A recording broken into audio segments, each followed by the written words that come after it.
गुरुर्ब्रह्मा गुरुर्विष्णु गुरुर्देव महेश्वर गुरु साक्षात् परम ब्रह्म तस्मै श्री गुरवे नमः। जय श्री कृष्ण चैतन्य प्रभु नित्यानंद श्री अद्वैत गदाधर श्रीवासादि गौर भक्तवृंद। जय श्री कृष्ण चैतन्य प्रभु नित्यानंद श्री अद्वैत गदाधर श्रीवासादि गौर भक्तवृंद। हरे कृष्णा कृष्णा कृष्णा हरे हरे हरे राम राम राम हरे हरे हरे कृष्णा कृष्णा कृष्णा हरे हरे हरे राम राम हरे हरे। जय श्री नाम संकीर्तन की जय। जय श्री कृष्ण चैतन्य प्रभु नित्यानंद श्री अद्वैत गदाधर श्रीवास आदि गौर भक्त वृंद की जय। जय श्री बलदेव जय श्री सुभद्रा जय श्री जगन्नाथ सुदर्शन की जय। श्रीमद् भागवतम की जय। सभी भक्त वृंद की जय। जय जय श्री राधे श्याम। श्रीमद् भागवतम तृतीय स्कंद 29वां अध्याय भक्ति काल और काल के महिमा। देवहूतिरुवाच लक्षणं मदादीनां प्रकृतेः पुरुषस्य च स्वरूपं लक्ष्यसे मे येन तात्परमार्थेकं यथा सांख्येषु कथितं यन्मूलं यत् प्रचक्ष्यते भक्तियोगस्य मे मार्गं ब्रूहि विस्तरशः प्रभु।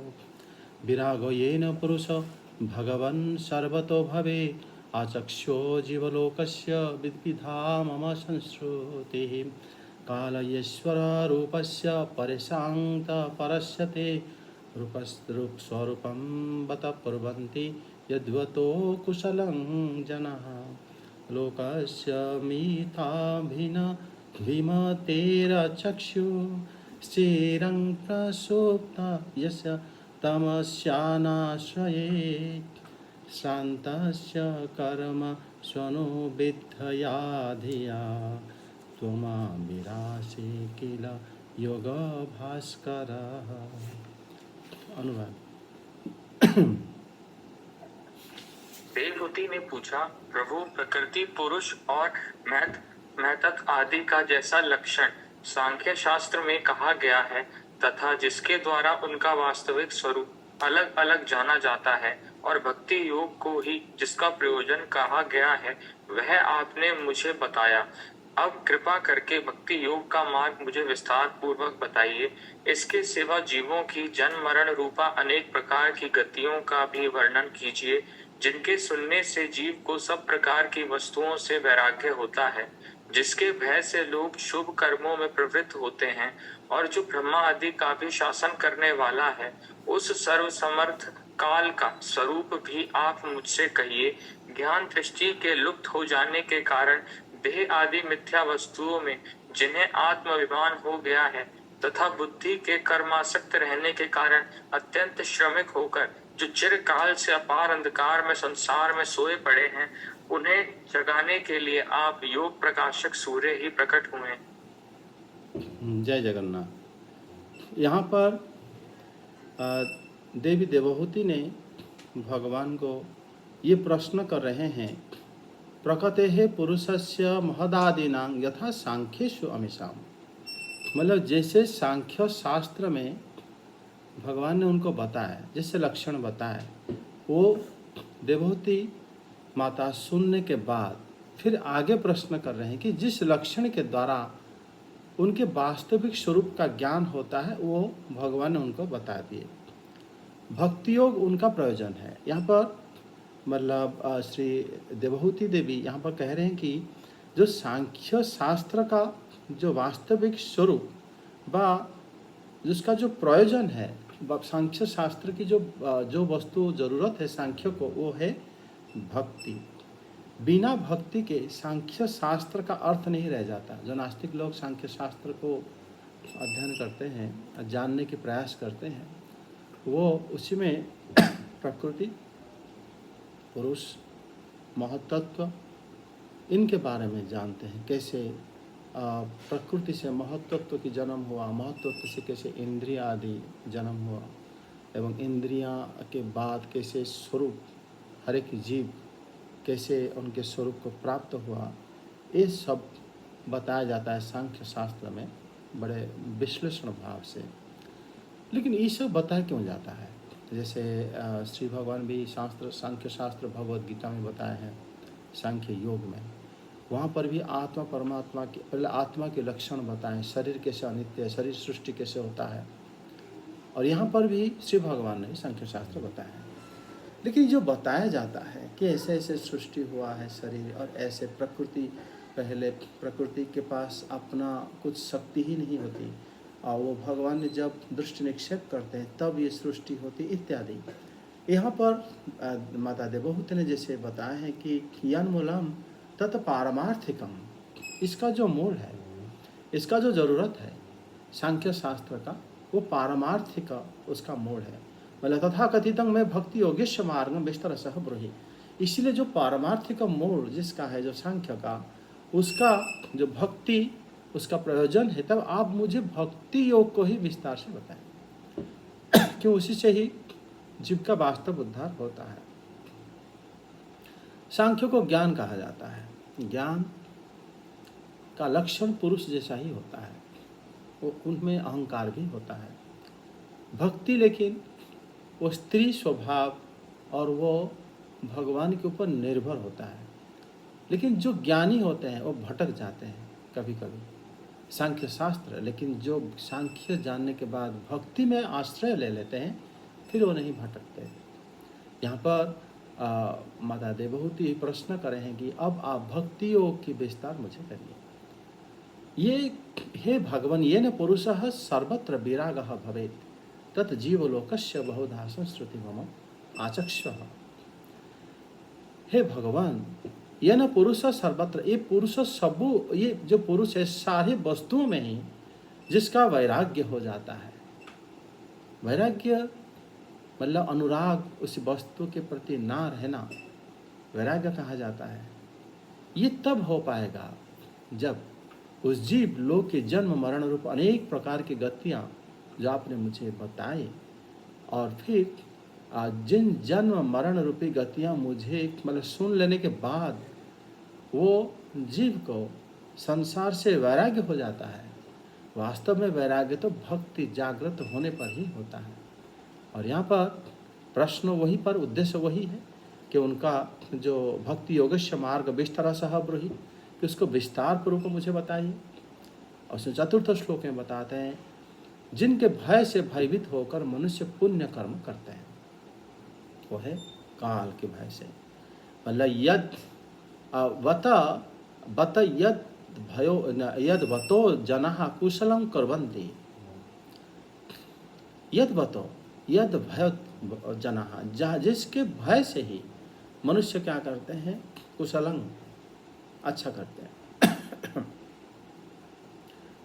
परेशा परस्यते ईश्वर परस्य कालस्य स्वरूपम ब्रूहि। जिस काल के भय होकर इस संसार में अधिकांश कार्य होता है, अधिकांश यानी भक्तों को काम को छोड़ के बाकी सारे कार्य देवताओं की, जैसे दिन रात होना, बारिश होना, शरीर वृद्धि होना, शरीर मृत्यु में चला जाना, भूख लगना, प्यास लगना, सब ये सारा भय के कारण ही होता है।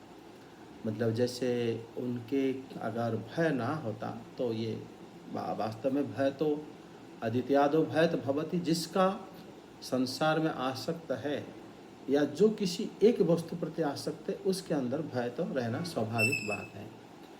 और जब तक जो किसी के प्रति आसक्त ना हो, उसको किसी वस्तु के प्रति उसका भय भी नहीं रहता। वो भयभीत होकर जो पुण्य काम करते हैं मनुष्य, वो काल के स्वरूप आप मुझे बताएं। वो काल महाप्रभाव संपन्न है, मतलब ईश्वर रूपस्य महाप्रभावस्य। श्री गोस्वामीपाद बताते हैं ते तद्वात्मकस्य, कि उसी काल के बारे में मुझे बताई है। यद भयोत या भयात कुशलम पुण्यम कुर्वन्ति, जिसके भय से भयभीत होकर लोग कुछ पुण्य वगैरह करते हैं। लोग अपना वो मतलब किसी भी प्रकार के बुरा या हानि नहीं चाहते, और वो भयभीत होने की वजह से कुछ अच्छा करने की कोशिश करते हैं। अन्यथा अगर उनको काल का भय नहीं होता, किसी दंड का भय नहीं होता, और एक आदमी को अगर पूछा जाए कि वो क्या करना चाहता है, वो सबका बुरा करेगा, उसमें भी सबका नाश हो जाएगा। लेकिन यहाँ पर वो भय करके संसार को, मतलब जो काल, उसको संतुलित करके रखा है, मतलब बैलेंस करके रखा है। तभी श्लोक 5 में देवी देवहूति कह रहे हैं कि मिथ्याभिमते रचक्षुषः लोकस्य अनाश्रय, ज्ञान की दृष्टि से जो लुप्त हो जाता है लोगों की, क्या न तमसी चीरंग प्रसुत पश्य, मिथ्या वस्तुओं की जो अभिमान होता है वो क्या होता है, धीरे धीरे लुप्त हो जाता है। और अपार संसार में सोए पड़े हुए हैं जो लोग, जिसे लगता है कि सोए हुए हैं, ऐसे लोगों को जगाने के लिए जो योग, जो भक्ति योग, आप सूर्य के समान ही प्रकट हुए हैं। अतः आप ही एक ज्ञान को दे सकते हैं। देखो, मैंने माता देवहूति स्वयंभुव मनु के घर में प्रकट हुए। उनके भाई जो है वो प्रियव्रत महाराज और उत्तनापाद महाराज, और वो श्री नारद के शिष्य हैं। और वो स्वयंभुव मनु जो कि स्वयं श्री भगवान के अवतार, मतलब अंश जैसे ही हैं, और उन्हीं के घर में प्रकट होकर माता देवहूति ऋषि कर्दम से विवाह होता है, और भगवान कपिल के रूप में उनके घर में आविर्भाव होते हैं। माता देवहूति लगभग सारे पर्सनालिटी जब उस समय थे सबसे मिली हुई थी। श्री नारद, श्री ब्रह्मदेव, श्री स्वयंभुव मनु, श्री कर्दम ऋषि, अन्य उनके जो लड़कियां, मतलब उनकी कन्याएं, जिन ऋषियों से अत्रि, अंगिरा, वशिष्ठ आदि जो विवाह करे, उनको भी वो जानती है।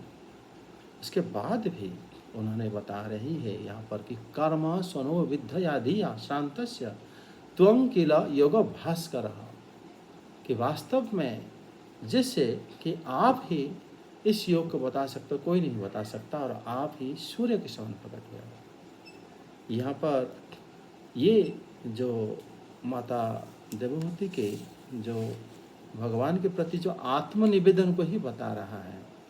जब मतलब शिष्य गुरु के पास से आत्मनिवेदन हो जाते हैं, उसी से उनके अलावा कोई और मेरा ये दूर कर सकता है, इस प्रकार के भाव उनके अंदर प्रवेश नहीं करता कभी भी। जैसे श्री अर्जुन देव श्री भगवान के पास आत्मसमर्पण हुए, देखो यहाँ पर भी वो जानते हैं कि आपके अलावा कोई नहीं बता सकता। यहाँ पर माता देवहूति यही कह रही कि आप सूर्य जैसे ही हो, कौन बता सकता है इस बारे में। तभी यहाँ पर बोले संसार के लोगों को जगाने के लिए, इसमें देवी देवहूति की जो पूरे संसार के कल्याण भी कामना करते हैं, और उसमें अपना कल्याण भी निहित है कि संसार के अंदर भी वो भी आते हैं, और संसार के मंगल जो चाहते हैं वो भक्त होते हैं, और वो कहे आप ही वास्तव में इस प्रकार के सूर्य, मतलब सूर्य के रूप में प्रकट हुए हैं, जो कि इस योग को, भक्ति योग को आप स्थापना कर सकते हैं। मैत्रेय उवाच इति मातुर्वचः सश्लाक्ष्णं प्रतिनन्द्य महामुनिः आवभाषे कुरुश्रेष्ठ प्रीतस्तां करुणार्दितः। श्रीभगवानुवाच भक्ति योगो बहुविधो मार्गैर्भामिनी भाव्यते स्वभावगुणमार्गेण पुंसाः भाव विभिद्यते अभिसन्धाय वो हिंसां दम्भं मत्सर्यमेव वा सरम्भिक् भिन्नदुग्भावं मयि कुर्यात् स तामसः विषयानाभिसन्धाय यशैश्वर्यमेव वा आचादा वर्चयेद्यो मां पृथक् भावः स राजसः कर्मनिर्हारमुद्दिश्य परस्मिन्यातदर्पणं यजेद्द्रष्टव्यमिति वा पृथक् भावः स सात्विकः मद्गुणश्रुतिमात्रेण मयि सर्वगृहाशये मनोगतिरविच्छिन्ना तथा गङ्गाम्भ सोऽबुम्बोधौ लक्षणं भक्तियोगस्य निर्गुणस्य हृदाहृतम् अहेतुक्यव्यवहिताया भक्तिः पुरुषोत्तमे सालोक्य साष्टिर्सामीप्य सारूप्यकत्वमत्युता दीयमानं न गृह्णन्ति विना मत्सेवनं जना स एव भक्तियोगाख्य आत्यन्तिक उदाहृतः येनातिव्रज्य त्रिगुणं मदभावायोपपद्यते। अनुवाद। मैत्रेय जी कहते हैं, कुरुश्रेष्ठ विदुर जी, माता के ये मनोहर वचन सुनकर महामुनि कपिल जी ने उनकी प्रशंसा की और जीवों के प्रति दया से द्रवीभूत हो बड़ी प्रसन्नता के साथ उनसे इस प्रकार बोले। श्री भगवान ने कहा, माता जी, साधकों के भाव के अनुसार भक्ति योग का अनेक प्रकार से प्रकाश होता है, क्योंकि स्वभाव और गुणों के भेद से मनुष्यों के भाव में भी विभिन्नता आ जाती है। जो भेददर्शी क्रोधी पुरुष हृदय में हिंसा, दंभ अथवा मात्सर्य का भाव रखकर मुझसे प्रेम करता है, वह मेरा तामस भक्त है। जो पुरुष विषय, यश और ऐश्वर्य की कामना से प्रतिमा आदि में मेरा भेदभाव से पूजन करता है, वह राजस भक्त है। जो व्यक्ति पापों का क्षय करने के लिए पापात्मा को अर्पण करने के लिए और पूजा करना कर्तव्य है, इस बुद्धि से मेरा भेदभाव से पूजन करता है, वह सात्विक भक्त है। जिस प्रकार गंगा का प्रवाह अखंड रूप से समुद्र की ओर बहता रहता है, उसी प्रकार मेरे गुणों के श्रवण मात्र से मन की गति का तैल धारावत अविच्छिन्न रूप से मुझ सर्वंतर्यामी के प्रति हो जाना तथा मुझ पुरुषोत्तम में निष्काम और अनन्य प्रेम होना, यह निर्गुण भक्ति योग का लक्षण कहा गया है। ऐसे निष्काम भक्त दिए जाने पर भी मेरी सेवा को छोड़कर सालोक्य, साष्टि, सामीप्य, सारूप्य और सायुज्य मोक्ष तक नहीं लेते।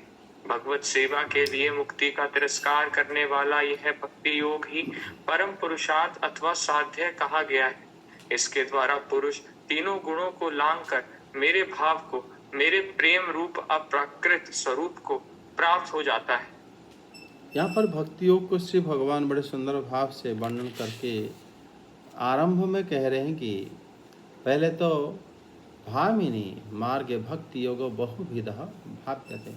मैत्रेय मुनि कह रहे हैं कि कुरुश्रेष्ठ इति मातुः स्वक्षणं वचः। अपनी माता की बात सुनकर कपिल भगवान ने उनकी प्रशंसा करे और जीवों के प्रति दया करके उन्होंने प्रसन्नता पूर्वक कहे। मतलब उन्होंने जो करुणार्दितः प्रीतः ताम अवभासे, जब उन्होंने बोलना शुरू करे, वास्तव में भगवान दया करके, जीवों के प्रति दया करके बोले। भगवान कह रहे हैं पहले में कि मार्गे भक्ति योग बहुविधः भव्यतः। वास्तव में भक्ति योग एक जैसा ना होकर बहुत प्रकार की है। पुंसा स्वभाव गुण मार्गेण भाव विविध्यते। उन लोगों के स्वभाव गुण के हिसाब से ही भक्ति योग की विभाजन होता है। मतलब सिद्ध स्वामीपाद कहते हैं कि फल संकल्प भेदात भक्ति भेद इत्यर्थ। मतलब उसमें फल की भिन्नता संकल्प की भिन्नता मतलब फल की इच्छा होता है और संकल्प की इच्छा होगा, इसमें भेद हो जाता है लोगों का। फल की इच्छा कामना रहता है और भगवान पहला 8वां श्लोक में कह रहे हैं कि पहला जो भक्ति प्रकार की है स्वरंभी हिंसा दंभम च माश्चर्यमेव, मतलब उनके पास सारे बुरा गुण होते हुए दंभ है, ये लोगों की ईर्ष्या करना है, क्रोधी है, होते हुए भी लेकिन मुझे वो फिर भी प्रेम करते हैं।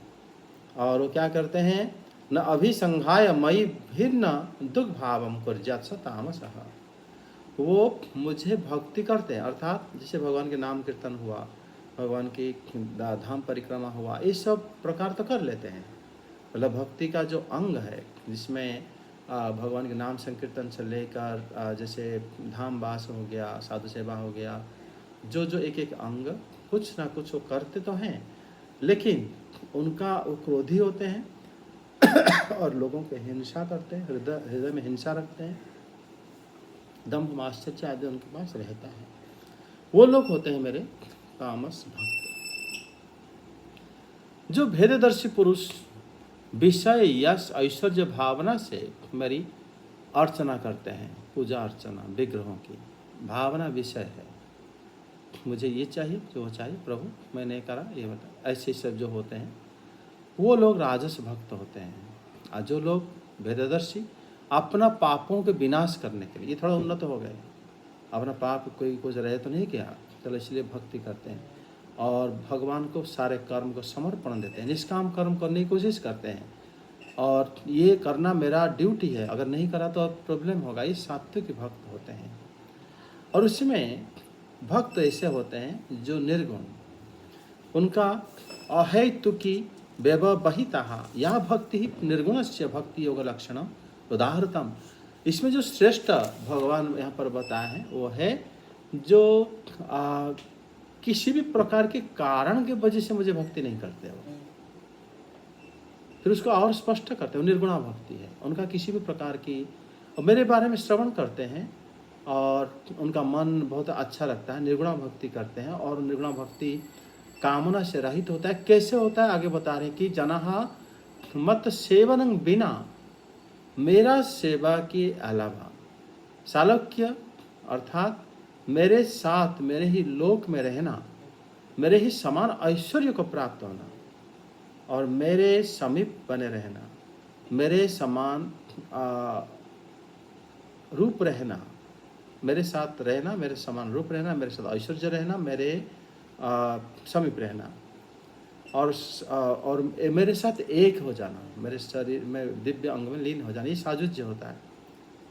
अगर उनको दिया जाता है वो नहीं लेते, क्यों?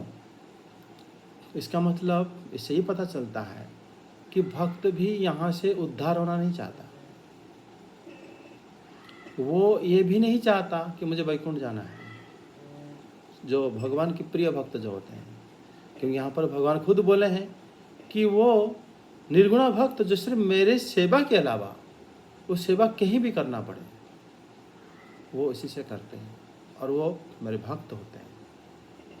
मेरे धाम को आएंगे तब भक्ति करेंगे, या मेरे जैसे स्वरूप या मेरे जैसा ऐश्वर्य, इस प्रकार किसी भी प्रकार की भावना, क्योंकि भगवान स्पष्ट बोल दिए कि उनका अहेतुकी होते हैं वो लोग, कोई भी कारण के बिना मुझे भक्ति करते हैं। तो इसके बाद बता रहे हैं कि वो सैव अत्यंतिक भक्ति योगाख्या उदाहृता है, ये निर्गुण भक्ति ही अत्यंतिक भक्ति योग कहा जाता है। मतलब श्री भगवान जब सारे भक्ति वो योग तीनों प्रकार की बताए, लेकिन उसके बाद बता रहे हैं कि इसको कहते हैं आत्यंतिक भक्ति योग, इसी के द्वारा ही मेरा भक्त तीनों गुणों को पार करके मेरा दिव्य स्वरूप को समझ पाता है, प्राप्त हो जाता है। अब बाकी जो भक्त हैं प्राप्त नहीं हो पाते, दिव्य स्वरूप को नहीं जान पाते, उनका अपना आवश्यकता के हिसाब से भक्ति करते हैं। भक्ति का अंग 64 अंग रूप गोस्वामी पाद वर्णन करें, उसी हिसाब से वो लोग भक्ति का भेद को जान पाते हैं। मतलब वो लोग भक्ति करते हैं लेकिन उनका अपना अपना स्वभाव अलग होता है। निषेवितानानि मितेन स्वधर्मेण महीयसा क्रियायोगेन सस्तेन नातिर्हिंस्रेण नित्यशः मद्विष्णाय दर्दशन स्पर्शपूजास्तुस्त्याभिधन्ते जनैः भूतेषु मदभावनया सत्त्वेन सङ्गमनेन च महतां बहुमानेन दीनानामनुकम्पया मयि मैत्र्या चैवात्मतुल्येषु नियमेन च आध्यात्मिकानुश्रवणान्नाम संकीर्तनाञ्च मे आर्जवीनार्यसङ्गेन निरहं क्रियया तथा मदर्भणानां गुणैरेतैः परिसंशोधा आशयः पुरुषस्याञ्जसा अभ्येति श्रुतमात्रगुणं हि माम् यथा वातो रथो घ्राणमाभ्लुङ्क्ते गन्धमाशयात् एवं योगरतं चेत आत्मना विकारीय अहं सर्वेषु भूतेषु भूतात्मा अवस्थितः सदा तमवज्ञाय मां मर्त्यः कुरुते अर्च विडम्बनम् यो मां सर्वेषु भूतेषु सन्तमात्मामनीश्वरं हित्वार्थ भजते प्रौढयाद् भस्मान्नेव जुह्यति सः द्विषतः परकाय मां मानिनो भिर्नदर्शिनः भूतेषु बद्धवैराग्यः न मनः शान्तिमृच्छति अहमुच्चावचैर्दर्वै क्रियायोत्प्रपन्नया नघे नैव तुष्येऽर्चितो अर्चायां भूतग्रामा बनामिनः अर्चादावर्चयेता बधीश्वरं मा स्वकर्म कृत् यावन्न वेद सहृदि सर्वभूतेष्वस्थितम् आत्मनश्च परस्य यः करोत्यन्तरोदारं तस्य भिन्नदृशो मृत्यु विधते भयमुल्बणम्। अनुवाद।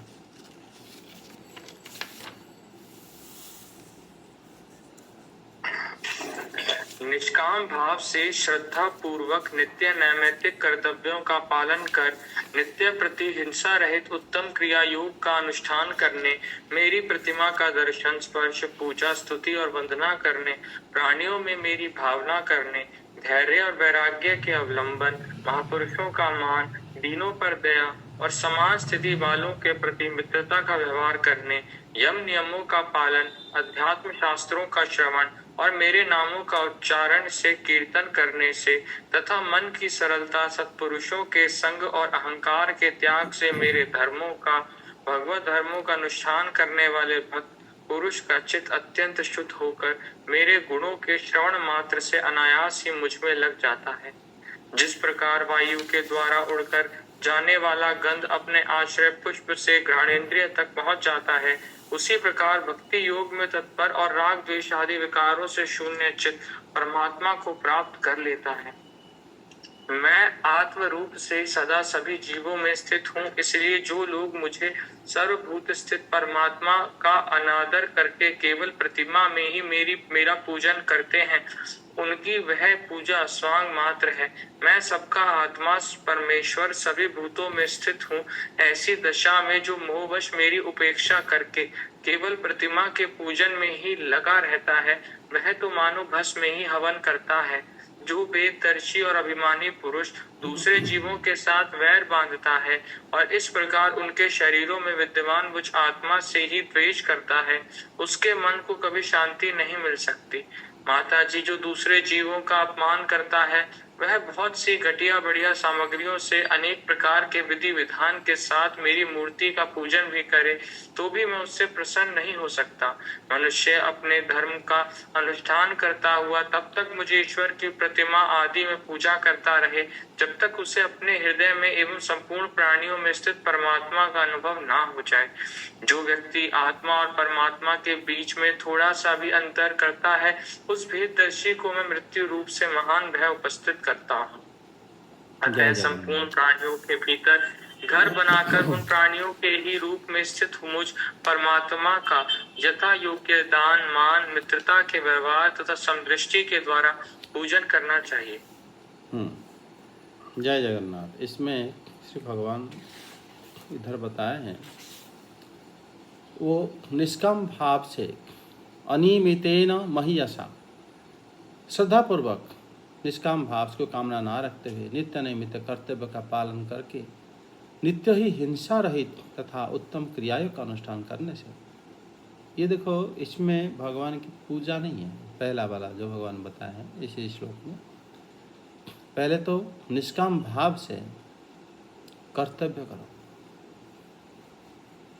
और यहाँ पर फिर बता रहे हैं नित्य अहिंसा का पालन करो, उत्तम क्रियाओं का अनुष्ठान करो। ये हो गया पहला।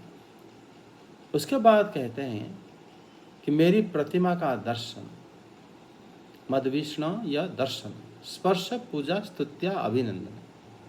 उसमें एक सिर्फ मेरे प्रतिमा का दर्शन नहीं, दर्शन के बाद उनको स्पर्श करीबा, मतलब स्पर्श करने का मतलब चरण स्पर्श करना, पूजा, या हम नीचे हम लोग सीधा मंदिर में जाके नीचे धूल को माथे पे लगा लेते हैं कि भगवान के भक्त लोग इधर आए होंगे तो उनका चरण धूल हमारे मस्तक में आ जाएगा। जिससे ब्रज परिक्रमा में भी हम लोग धूल को पहले मस्तक पर लगाते हैं। यहाँ पर कह रहे हैं कि मेरी विग्रह का दर्शन, स्पर्श, पूजा, स्तुति, हम भगवान के सामने खड़े होकर जो स्तुति करने की विधि है, उससे हम कभी ये मन में नहीं आएगा कि ये तो फोटो है, ये तो मूर्ति है, इसमें क्या स्तुति कर रहे हो। ये थोड़ी सुनते हैं। ये जो पुजारी होता है, मतलब भक्ति योग जो करता है, वो जरूर स्तुति करेगा भगवान के सामने, और वो उनको लगेगा कि भगवान मेरी स्तुति सुन है, और सेवा भी उसी तरीके से करेगा। और स्तुति करना, वंदना करना प्राणियों में, फिर जब वो मंदिर से बाहर आ जाता है, सारे प्राणियों में समान स्थिति, सब प्राणियों में मेरी भावना कि जैसे मैं ही हूँ, उस तरह सबको सम्मान देता है। धैर्य, अपना वैराग्य का अवलंबन करके महापुरुषों को सम्मान करने से वो महापुरुषों को हमेशा सम्मान करता है। दीनों पर दया और समान स्थिति वालों के प्रति मित्रत्व व्यवहार, जो मेरे जैसे हैं तो उनका दोस्त जैसे व्यवहार करना, जो नीचे हैं दया करना, यम नियम का पालन करना, आध्यात्म शास्त्र का श्रवण करना, मेरे नाम के संकीर्तन। मतलब वहाँ पर भगवान अपने नाम संकीर्तन कैसे मना कर सकते हैं, क्योंकि उसी में भी भगवान का अवतार है। और यहाँ पर उन्होंने बताया है कि नाम संकीर्तनाच में आध्यात्मिक अनुश्रवण नाम संकीर्तनाच में, ये 18 श्लोक में है। 18 श्लोक में मतलब मेरी नाम संकीर्तन करने से, आध्यात्मिक शास्त्र का श्रवण, श्रवण मतलब उनके किसी और से श्रवण। इसका मतलब श्री भगवान यहाँ पर भक्ति को कभी भी पर्सनलाइज ना करके, जिसको भक्ति सिद्धांत सरस्वती ठाकुर कह रहे थे गोष्ठी आनंद, मतलब कोई है मेरे साथ या मेरे गुरु हो, मेरे उन्नत भक्त हो, उनसे सुनूंगा, और मैं ऐसा उनके साथ सेवा कराए कि वो मेरे ऊपर प्रसन्न है, मेरे खुश है, मुझे ज़रूर भगवान के बारे में बताएंगे। ये होता है। तभी श्री भगवान जो बताएं कि आध्यात्मिक शास्त्र का श्रवण, आध्यात्मिकानुश्रवण नाम संकीर्तनाच में आर्जवे नार्य संगे न निरहं क्रिया यथा। वो यहाँ पर श्री भगवान बता रहे हैं कि नाम संकीर्तन करो, आध्यात्मिक शास्त्र का श्रवण करो। आध्यात्मिक शास्त्र श्रवण हमें किसी से मतलब करना चाहिए जो रियलाइज्ड है। मेरे नाम के संकीर्तन, मन की सरलता, सत्पुरुषों की संगति, मतलब अगर हमारे पास कोई गुण नहीं है तो सत्पुरुष हमारे साथ क्यों संग करेंगे। हमें आप कुछ कोई बहाना करेंगे, वो हम हमें अवॉइड करके जा भी सकते हैं। इसीलिए सत्पुरुषों का संगति हमारे अपनी, तो उससे पहले जो भगवान बोले हैं सरलता, अगर हम वास्तव में बड़े इनोसेंट हैं तो फिर सत्पुरुष हमें संगति देंगे। अगर हम कपटी है तो वो नहीं देंगे। एवं अहंकार रहित कारण से मेरे भागवत धर्म का अनुष्ठान करने वाले भक्त मेरे गुणों के श्रवण मात्र से अनायास ही मुझे प्राप्त होते हैं। मतलब हम पर श्री भगवान भक्ति के अंग को विस्तार रूप से बताया। उसके बाद श्लोक 20 में उदाहरण दे रहे हैं कि यथा बात रथो गंधा, जिस तरह वायु गंध को ही लेके चला जाता है, उसी प्रकार भक्ति योग करने वाला राग द्वेष को ही लेके चला जाता है। और प्रयास किए बिना ही होने वाला परमात्मा की प्राप्ति को यहाँ पर बताया कि बिना चेष्टा को भी परमात्मा प्राप्ति कर लोगे। और वो है, अगर हमारा भक्ति योग हम अभ्यास करते हैं तो फिर संभव है। फिर कह रहे हैं कि सभी भूतों में सदा आत्मा का रूप में मैं स्थित हूँ। भूतात्मा अहं सदा सर्वेषु भूतेषु, श्री भगवान कह रहे हैं अवस्थित तम माम अवज्ञाय मर्त्यः अर्च विडम्बनम कुरुते, कि मैं सर्वत्र स्थित हूँ। अतएव जो मनुष्य सिर्फ सब जगह में मैं हूँ ये बात को नहीं समझ पाता, सिर्फ मूर्ति की पूजा करते हैं, वो वास्तव में ढोंग करते हैं। देखो यहाँ पर श्री भगवान इस श्लोक में कह रहे हैं कि मर्त्यः अर्च विडम्बनम कुरुते। पूर्व श्लोक में बता रहे हैं कि मेरे मूर्ति को अर्चना करो एवं वहाँ पर पूजा स्तुति उनका स्पर्श और सब कुछ करो। तब इसका मतलब हो गया, दोनों को अगर हम जोड़ के देखें, महर्षि भगवान ये चाह रहे हैं कि सारे जीवों में मैं स्थित हूँ, ये जानकर तुम मेरे विग्रह को पूजा करो, स्तुति करो। और इसमें चित्त की शुद्धि हो जाती है। जब हम यहाँ बता रहे हैं कि सिद्धो संपाद कि जैसे हम भगवान की इस प्रकार सेवा करने लगेंगे तो सबसे बड़ी बात होती है हमारा चेतना शुद्ध हो जाता है। सभी भूतों में आत्मा रूप में विद्यमान श्री भगवान हैं, जो कि मूर्खतावश ही व्यक्ति उनको छोड़कर सारे लोगों को पूजा ना करके एक मूर्ति को पूजा करते हैं। उसकी यह पूजा उसी तरह व्यर्थ हो जाता है जैसे भस्म में किया हुआ होम। अगर भस्म में होम करोगे, आहुति डालोगे, तो किसी को पास नहीं पहुंचेगा। उसी प्रकार अगर मान लो, और जो सारे जीवों में स्थित श्री भगवान को विद्यमान सबको सम्मान नहीं देते, पूजा नहीं करते, फिर मूर्ति को पूजा करते, वो वास्तव में मूर्ख होते हैं। और ये है भक्ति योग अभ्यास लोगों के लिए कहा गया है।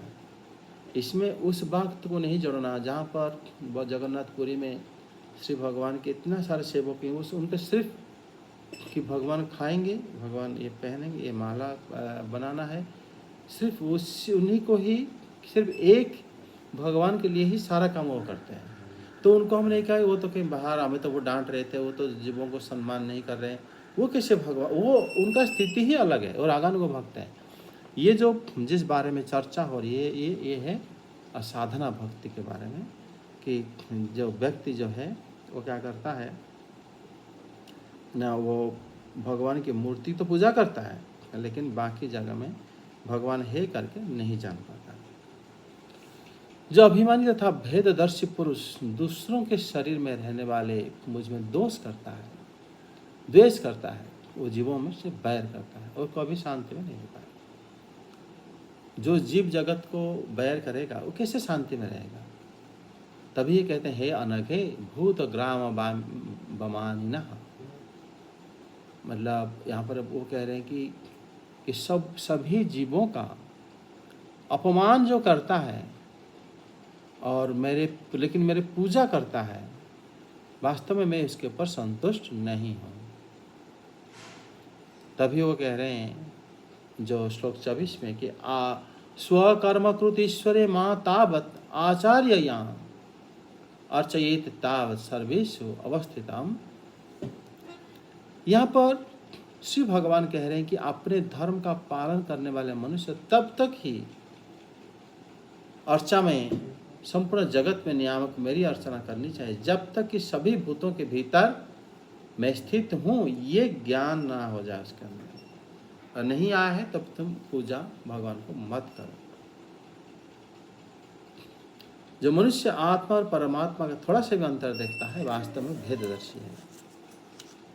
जो सो अहम, हम सा, अहम ब्रह्मस्मि, तत्त्वमसि, ये सारे जो वाक्य है ये जीवात्मा के लिए ही है। इसलिए श्री वेदव्यास जी प्रणव को सृष्टि का कारण ना मान के तत्त्वमसि को सृष्टि का कारण माने।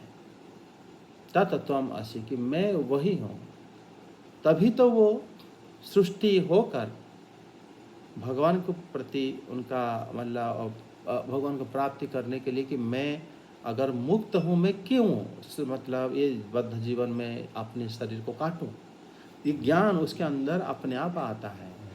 और वो इसीलिए यहाँ पर बताया गया कि वास्तव में कोई भेद नहीं है, लेकिन जो भेद समझता है वास्तव में वो मृत्यु को ही प्राप्त होता है। मरता कौन है? जो जानता है, जो भक्त होते वो नहीं मरते, मरने के लिए नहीं डरते। कौन मर जाता है उसके बारे में बताएं कि जो व्यक्ति ये जानता है कि भगवान अलग है, हम अलग हैं, और मैं अगर अच्छा नहीं करूँ तो मुझे बड़ा कष्ट होगा, ये सब प्रकार की जो चिंता जिनके मन में आ जाता है वो सब होते हैं मृत्यु रूप भय से ही वो समझते हैं। तभी वो श्री भगवान यहाँ पर कह रहे हैं कि जो भेद देखता है वास्तव में उनको मैं भय उपस्थित करता हूँ। आगे, अतः सभी प्राणियों के भीतर मैं निवास करता, अथ सर्वभूतेषु कृतालयम भूतात्मानं माम दानमानभ्याम मैत्र्याम अभिन्नेत चक्षुषा अर्हे।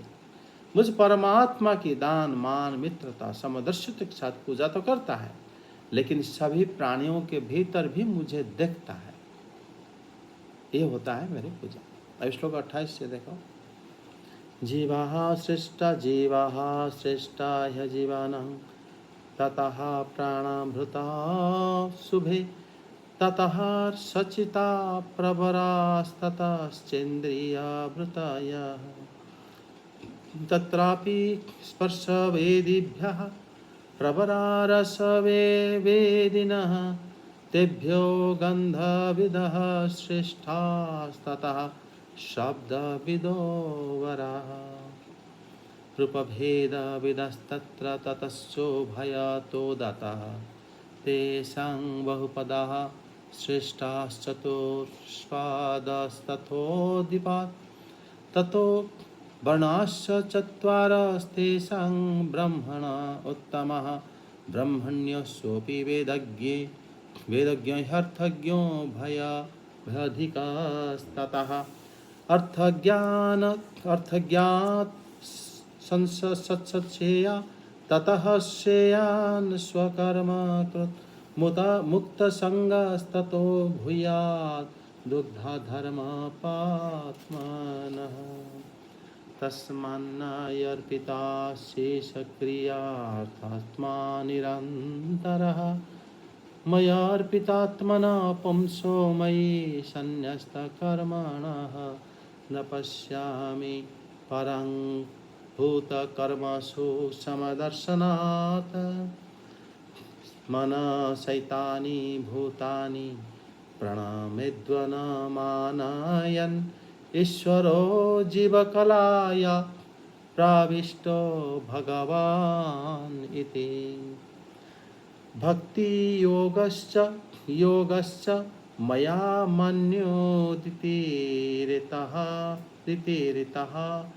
ययोक्रेक तरुणैव पुरुषः पुरुषं व्रजेत यद भगवतो रूपं ब्रह्मणः परमात्मनः परं प्रधानं पुरुषं देवं कर्म विचेष्टितं रूपभेदास्पदं दिव्यं काल इत्यभिधीयते भूतानां महदादीनां ततो भिन्नदृशी तद्भयम् एवन्तः प्रविश्य भूतानि भूतैरत्यखिलाश्रयः स विष्णुवाक्ये अधियज्ञो असौ कालः कालयतं प्रभु। अनुवाद।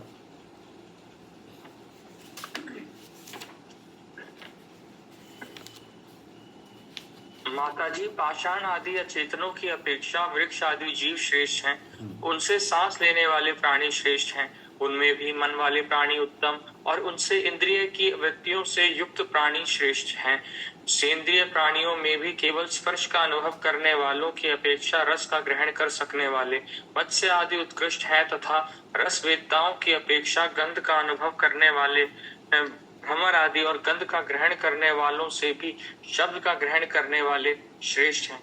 उनसे भी रूप का अनुभव करने वाले उत्तम हैं और उनकी अपेक्षा जिनके ऊपर नीचे दोनों ओर दांत होते हैं वे जीव श्रेष्ठ हैं। उनमें भी बिना पैर वालों से बहुत से चरणों वाले श्रेष्ठ हैं तथा बहुत चरणों वालों से 4 चरण वाले और 4 चरण वालों से भी 2 चरण वाले मनुष्य श्रेष्ठ हैं। मनुष्यों में भी 4 वर्ण श्रेष्ठ हैं। उनमें भी ब्राह्मण श्रेष्ठ हैं।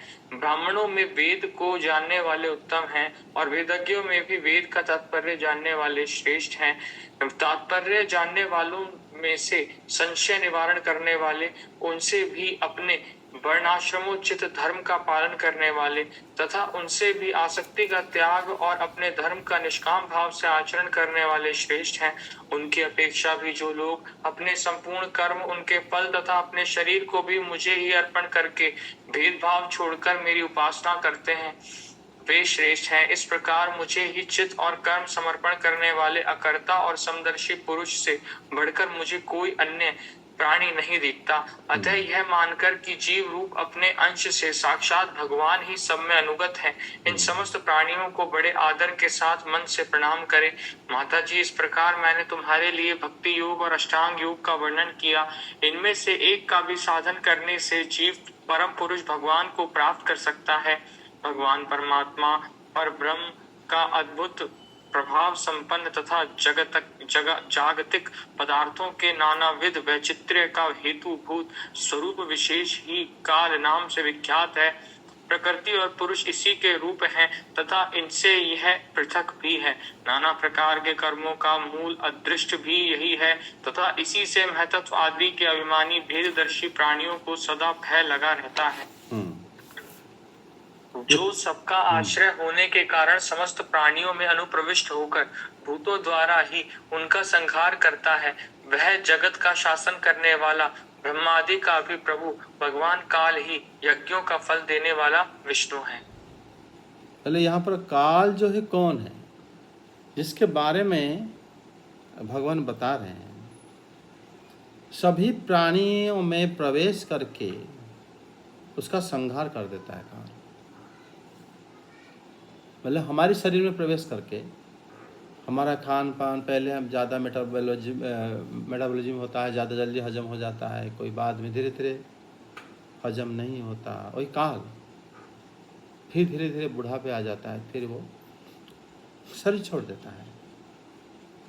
और ये कह रहे हैं श्री भगवान, सभी प्राणियों में मैं प्रवेश करके सर्वत्र व्याप्त हूँ, ये बात जो है जो नहीं जानता है। फिर ये बता रहे हैं कि ब्रह्मादि देवताओं के भी प्रभु जो है काल हैं, वो वास्तव में यज्ञ की जो वही यज्ञ का भी फल को प्रदान करने वाले भगवान विष्णु भी हैं। यहाँ पर काल श्री विष्णु को कहा गया है। मतलब कह रहे अधिज्ञ अधियज्ञ कालयंता प्रभु काल। यह प्रभु शब्द से अनुवाद जो करे हैं वो कह रहे हैं कि ये भगवान विष्णु भी हैं काल स्वयं, क्योंकि श्रीधर स्वामीपाद बता रहे हैं यहाँ पर भय हेतु तुम्हारा इति भय।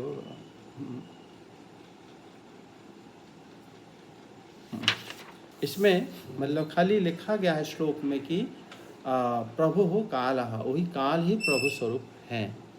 श्लोक 36-37 में मतलब बताए हैं काल के स्वरूप का वर्णन करें। हाँ, पहले से जो प्रश्न उनका था उसी को दैव शब्द से अभिहित किया जाता है इस श्लोक में हमारा, और उसी के द्वारा ही प्रेरित होकर अनेक प्रकार के कर्म लोग करते हैं। किसके द्वारा? काल के द्वारा। यह काल की वस्तु के रूप में होने वाले परिवर्तन का कारण है। जो बड़ी बदलाव हो जाता है, कोई वार्धक्य आ गया, कोई बच्चा है, कोई जो भी उसके अंदर जो परिवर्तन होता है काल, वास्तव में ये काल का ही प्रभाव है। काल के कारण ही गुणों में भेद दिखता है। ये सत्व गुण है, रजोगुण है, तमोगुण है। ये भेद जो है काल की वजह से दिखता है। और फिर ये बताया है, मतलब काल उसके कारण है। और आगे भी कह रहे हैं कि महतत्व इत्यादि भी अभिमानी जीवों को इस काल से ही सदा भय लगा रहता है। वास्तव में सबको काल से भय लगा रहता है, और जो सबों का आश्रय होने के कारण सभी प्राणी में प्रवेश कर जाते हैं, और वही ही प्रभु काल है। मतलब जो प्रवेश कर सकता है पूरे जगत में, भौतिक जगत में, सब जगह में, तो उनको काल कहा जाएगा। और पहले श्लोक में बताते हैं, जो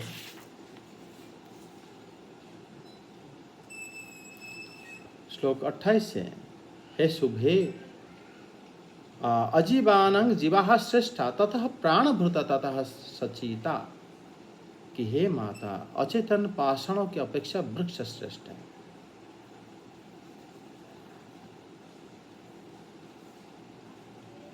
यहाँ पर 6 श्लोक में कौन किसी से श्रेष्ठ हो बता रहे। पाषाण से वृक्ष श्रेष्ठ है, उसकी अपेक्षा सांस लेने वाले पुरुष श्रेष्ठ, प्राणी श्रेष्ठ है, उनमें से मन श्रेष्ठ है। उनमें से जो मन में से भी जो श्रेष्ठ है वो इंद्रियां को कहा गया श्रेष्ठ है। इंद्रिय जिसके पास है वो जीव श्रेष्ठ है। उनमें से भी जो छू सकता है वो श्रेष्ठ है। फिर जो रस जीवा में चख सकता है वो उससे श्रेष्ठ है, मतलब मछली इत्यादि। और उन सबों के गंध का अनुभव करने वाले भ्रमर आदि भी श्रेष्ठ है। भ्रमर क्या करते हैं? सारे गंधों को अनुभव करके फूलों की चारों तरफ जो रस लेने के लिए मंडराते रहते हैं। और यहाँ बताया गया है कि ऐसा ही जो सर्वत्र अगर मैं प्रवेश किया हूँ, जो उसको जानता है वही वास्तव में मेरी पूजा कर पाता है। देखो आगे बता रहे हैं कि तत्र रूप भेद विदः ततः च अभय तो दतः। लोग कह रहे कि रूप के भेद जो जानता है उससे वो जो कौवा पक्षी वो उससे श्रेष्ठ है।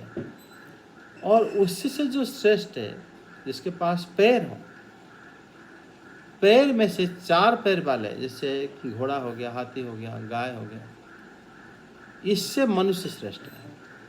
मतलब यहाँ पर मनुष्य के बारे में बताया गया है किस स्थिति में जाना चाहिए। जैसे तुम जाओगे धाम को जाओगे, वहाँ पर मतलब कैसा ही किस प्रकार माने अपने आप का जो श्रेष्ठता सिद्ध करोगे। मनुष्य श्रेष्ठ क्यों है? मनुष्य जो जैसे तुम धाम जा पा रहे हो, वो कोई पशु चाहेगा तो नहीं जा पाता। इसलिए मनुष्य बहुत सारे गुणों में श्रेष्ठ हो जाता है और उनका चेतना विकसित भी नहीं होता। अर्थज्ञ पुरुष की अपेक्षा अर्थ के विषय में होने वाले संदेह को दूर करने वाला श्रेष्ठ है। एक जानता है कि इनकम कैसे होता है, वो ज़्यादा श्रेष्ठ नहीं। जो जानता है कि खर्चा कैसे होगा, किस जगह में उसको यूटिलाइज किया जाएगा, वो श्रेष्ठ है। उससे वर्णाश्रम धर्म जो पालन करता है मनुष्य, वो श्रेष्ठ है। और उससे भी जो आसक्त त्याग कर निष्काम भाव से सेवा करता है, उससे श्रेष्ठ है। मतलब देखो कौन किससे बड़ा हो रहा है धीरे धीरे। उसके बाद बता रहे हैं श्लोक 33 से कि उनकी अपेक्षा अपने समस्त कर्म को जो समर्पण कर दिया मुझे, निरंतर मयि अर्पितात्मना पुंस, जो सब कुछ जो हुआ मुझे दे दिया, जो हुआ मुझे दे दिया। तब जो करता है वो श्रेष्ठ है इससे। उसके बाद कहते हैं मुझको जो अपना मन कर्म समर्पित कर देता है तो वो श्रेष्ठ है, इससे भी श्रेष्ठ है। यह सोचकर उन सबों में अपनी जीव कला के द्वारा भगवान के अनुगत है, ये सब सम्मान जो है और सबका मन जो है प्रणाम करनी चाहिए। मतलब भगवान सर्वत्र हैं, सबके अंतर्यामी हैं, सबकी मन की बात जान सकते, ये जानकर सबको प्रणाम करना चाहिए। क्या कह रहे हैं, हे मानवी, हे मनुपुत्री, श्री भगवान कह रहे हैं मया भक्ति योग योगस्सः उदीरितः, कि मेरे भक्ति योग तुम्हें बतलाया, मैं दोनों में से किसी एक को ही अपनाकर मनुष्य जो है परमात्मा को प्राप्त कर लेता है। और उसके बाद बता रहे हैं कि भगवान परमात्मा पर ब्रह्म का अद्भुत प्रभाव संपन्न सांसारिक पदार्थ में अनेक प्रकार की जो मतलब विचित्रताएँ हैं, भूत स्वरूप हैं, वो सब मिला के ये श्लोक जो श्री भगवान बता रहे हैं कि एतद् भगवतो रूपं ब्रह्मणः परमात्मनः परं प्रधानं पुरुषं दैवं कर्म विचेष्टितम् रूपभेदास्पदं दिव्यं काल इत्यभिधीयते भूतानां महदादीनां यतो भिन्नदृशां भयं। वहाँ पर बता रहे हैं कि देवहूत जब माता ने पूछे थे काल की स्वरूप वर्णन करें, इसी जगह से भगवान वर्णन करें, जैसे उसी को उन्होंने दैव शब्द द्वारा बताया है। यह काल ही वस्तुओं के रूप में होने वाले परिवर्तन के कारण है। मतलब कालाद गुण व्यतिकरः, काल से ही भगवान गुणों में भेद, जो काल की वजह से ही गुणों में भेद हम लोग देखते हैं। और ऐसा ही महत्त्व इत्यादि अभिमानी जो जीवों को इस काल का ही भय सदा सताता रहता है। मतलब काल जो है, काल के साथ भय शब्द जुड़ा रहता है, भय हो जाते हैं, भयभीत जो सब। मतलब यह अखिलाश्रय अंतः प्रविश्य भूते ही भूतानि अति न असौ। मतलब यहाँ पर बताते हैं कि जो सबों के आश्रय के कारण सभी प्राणियों में जो प्रवेश करते हैं उनको प्रभु भगवान को काल कहा जाता है। तभी उन्होंने बताया कि अति सह असो विष्णुवाख्य अधियज्ञ कलयतांग प्रभु काल। और यज्ञादि का भी फल जो है वही ही हमें प्रदान करते हैं और यज्ञों कराते भी हैं। काल का जो भय का कारण है काल, इसी बात को इस श्लोक में वो बताया है। श्लोक 39 से देखो, न चास्य कश्चिदयितो न द्वेव्यो न चाबान्धव अभिशत्य प्रमतोऽसौ प्रमतं जनमन्तु यद् भयाद् भवति वातो अयं सूर्यस्तपति यद् भयाद्वर्षते देव भगणो भाति यद् भयात् यद्वनस्पतयो भीतालताश्चोदभिः सह स्वे से काले अभिगृह्णन्ति पुष्पाणि च फलानि च स्रवन्ति सरितो भीता नेत्सर्पसर्पत्युदर्धीयतः अग्निरिन्धे सागिरीर्भिर्पुनः स्मज्जति यदभया नभो ददाति स्वशतां पदं सन्नियमाददः लोकं स्वदेहं तनुते महान् सप्तभिरावृतम् गुणाभिमानिनो देवा सर्गदिश्वस्य यदभयात् वर्तन्ते अनुयुगं येषां वशे एतच्चराचरम्। सोऽनन्तो अनन्तकारः कालेनादिरादिकृतव्ययः जन्नं जनेन जनयन् मारयन् मृत्योनातङ्कम्। इति श्रीमद्भागवते महापुराणे तृतीयस्कन्धे कपिलोपाख्यान 39 जय जगन्नाथ। इसका ना तो कोई मित्र है, ना कोई शत्रु, और ना तो कोई सगा संबंधी ही है। यह सर्वदा सजग रहता है और अपने स्वरूप भूत श्री भगवान को भूलकर भोग रूप प्रमाद में पड़े हुए प्राणियों पर आक्रमण करके उनका संहार करता है। इसी के भय से वायु चलता है, इसी के भय से सूर्य तपता है, और इसी के भय से इंद्र वर्षा करते हैं, और इसी के भय से तारे चमकते हैं। इसी से भयभीत होकर औषधियों के सहित लताएं और सारी वनस्पतियां समय समय पर फल फूल धारण करती हैं। इसी के डर से नदियां बहती हैं और समुद्र अपनी मर्यादा से बाहर नहीं जाता।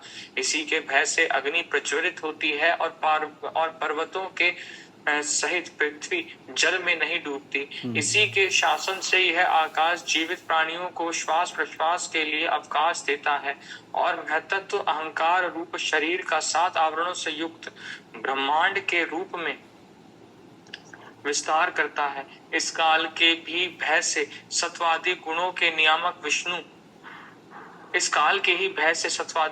नियामक विष्णु आदि देवगण जगत रचना, जिनके अधीन ये सारा चराचर जगत है, अपने जगत रचना आदि कार्यों में युग क्रम से तत्पर रहते हैं। यह अविनाशी काल स्वयं अनादि किंतु दूसरों का आदि करता है, तथा स्वयं अनंत होकर भी दूसरों का अंत करने वाला है। यह पिता से पुत्र की उत्पत्ति कराता हुआ सारे जगत की रचना करता है, और अपनी संहार शक्ति मृत्यु के द्वारा यमराज को भी मरवाकर इसका अंत कर देता है। यहाँ पर श्री कपिल भगवान के तो जीवन को कितना ऊंचा करके बोले हैं। जीव अपने आप को ही इस दुख में अपने आप को ही डाला है, और अन्यथा जीव ऐसा कभी नहीं होता। वो कह रहे हैं काल अनंत तथा निर्विकार है, ये दूसरों का अंत कर देता है, स्वयं अनादि होकर दूसरों को उत्पन्न भी कर देता है। काल ये पिता से पुत्र की उत्पत्ति कराते हुए जगत की रचना करते हैं। मतलब यहाँ पर वो बताएं कि जैसे ही मतलब पैदा हो गए तब से जगत की रचना की कार्य, और अपनी ही संहारिका शक्ति मृत्यु के द्वारा यमराज को भी मरवा कर उसका अंत कर देता है। मतलब भक्ति ऐसा है, मतलब जब भक्त करता है वो काल को भयभीत नहीं करता, भयभीत नहीं होता, लेकिन काल जो है उसके अधीन में सब आ जाते हैं। वो भयंकर भयभीत होकर ही सब आते हैं। एक कथा ये बात जो है यहाँ पर श्री भगवान ने बताया है। उस काल भगवान के भय से ही संपूर्ण चरात्मक जगत गुणों का नियामक श्री ब्रह्मा जी आदि सभी देवता प्रत्येक युग में इस जगत की सृष्टि आदि के द्वारा सदा तत्पर रहते हैं। काल अगर हट जाए तो सृष्टि ही ना हो। ये प्रत्येक कल्प में जो सृष्टि होता है काल की वजह से ही हो पाता है। और ये काल को यहाँ आगे भी कहा गया कि स्वयं भगवान का एक स्वरूप है। महत्त्व भी काल की आज्ञा से ही अहंकार को जन्म देता है। और इसमें इसीलिए कहा गया कि काल के ही प्रशासन के भय जो यत नियमात अधः नभः शश्वतांग पदं ददाति। प्राणी को जो सांस लेने के लिए आकाश जो अवकाश प्राप्त होता है, और महत्त्व अहंकारात्मक जो 7 आवरण से आवृत होकर ब्रह्मांड के रूप में अपना विस्तार कर लेता है। जीव भी वहाँ पर अच्छी बात बताए हैं कि उन्होंने काल की प्रशासन की भय से ही ये सब होता है। मतलब ऐसा होता है कि ब्रह्मांड के रूप में भी अपना विस्तार करता रहता है। वो कभी छोटा नहीं होता जाता, वो बढ़ता जाता है। काल के ही भय से भयभीत होने के कारण औषधियाँ के साथ लताएं वनस्पति भी अपने अपने समय पर पुष्प फल प्रदान कर देता है। ये काल के भय के कारण होता है। और ये बताएं कि काल के भय से वायु सर्वदा चलती है, कभी रुकती नहीं। वायु अगर रुक जाएगी तो हमारी सांसें रुक जाएंगी। तो फिर यहाँ पर बताया गया है कि जैसे वो इस काल के ही भय से सूर्य तपते हैं, काल के ही भय से इंद्र देव बारिश कराते हैं, काल के भय से नक्षत्रगण सर्वदा चमकते रहते हैं। और ऐसा ही अल्लाह यहाँ पर बताया गया है कि अस्य न कश्चित दैतः, ये काल का कोई ना प्रिय है ना कोई शत्रु है, इसका कोई बंधु भी नहीं है। ये सदा सावधान रहता है। काल कभी असावधान नहीं रहता। उसके भीतर प्रवेश करके उन लोगों के मतलब नाश कर देने का काम करता है। मतलब जो लोग भ्रम बस परमात्मा से विमुख होते हैं, उन लोगों का ये दशा होता है कि वो लोगों के अंदर प्रवेश करके काल लोगों को ही नाश कर देता है। लोग अपने आप विनाश काल विपरीत बुद्धि अपने इस मतलब इंद्र तृप्ति को इतना प्राधान्य देते हैं कि उससे भूल जाते हैं। फिर उसी हिसाब से काल उनको दंड देता है। तो आज ये अध्याय में यही रखेंगे। 30वां अध्याय नेक्स्ट क्लास करेंगे। जय जगन्नाथ। भागवत महाप्राण की जय। जय श्री कृष्ण चैतन्य प्रभु नित्यानंद श्री अद्वैत गदाधर शिवासादि गौर भक्तवृंद की जय। जय श्री बलदेव, जय श्री सुभद्रा, जय श्री जगन्नाथ, जय सुदर्शन देव की जय। जय जय श्री राधे श्याम।